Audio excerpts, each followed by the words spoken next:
I don't know about the rest of you guys, but I am one big scaredy cat, and I thought we could explore what that means today and why some of us are more easily startled than others.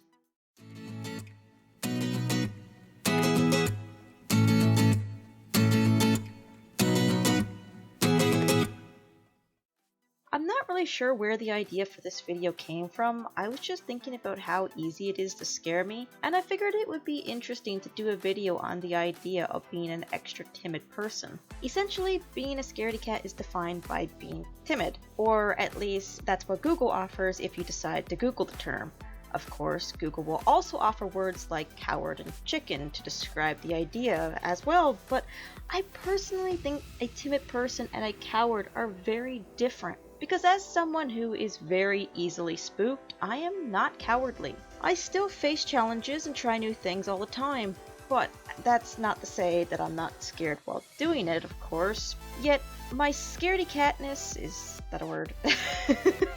Isn't really related to how I'm scared of new experience sometimes. At least, that's what I think anyway. Now, the whole idea of being a scaredy cat is that you experience unreasonable fear, but typically people call me a scaredy cat when I get startled by little things. For example, when something falls off the shelf at work and I get a fright from it. While most people have a lower chance of this scaring them, I am likely to get a good jump every time something like this happens. So, if a scaredy cat is someone who is easily frightened or needlessly scared in a sense, what causes one person to be this way and others not? Well, according to what I've read, experiencing fear as a child can influence how you respond to fear as adults. Basically, what that means is depending on the type of fear you experienced in your childhood, you will carry different types of fear into your adulthood. For example, people who watch the movie Jaws before the age of 13 often report being more nervous around water that they cannot see their feet in, while on the other hand, those that watch the movie later usually aren't bothered by it. Cool, right? This is because when we are younger, we have a stronger connection to the characters on the screen and are more influenced by the misfortune they experience. A little simple experience like this too early can lead to someone having unreasonable fear of water. This is interesting to me because growing up with a younger brother who often hid behind stuff and jumped out and scared me, that would explain why as an adult I cannot watch horror movies and loud noises and people walking behind me freaks me out. I am a very jumpy person now and I've always wondered why to a point. I know I can't control it, even though I try to be brave, I guess. I don't like things jumping out at me. Okay, so now I know why I'm a scaredy cat. Great.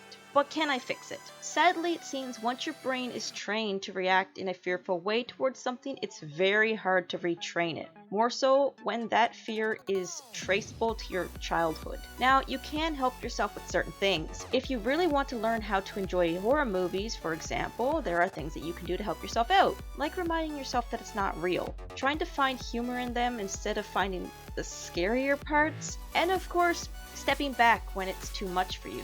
Regrettably though, it seems that we're stuck with the jumpiness we deal with from things experienced in the real world.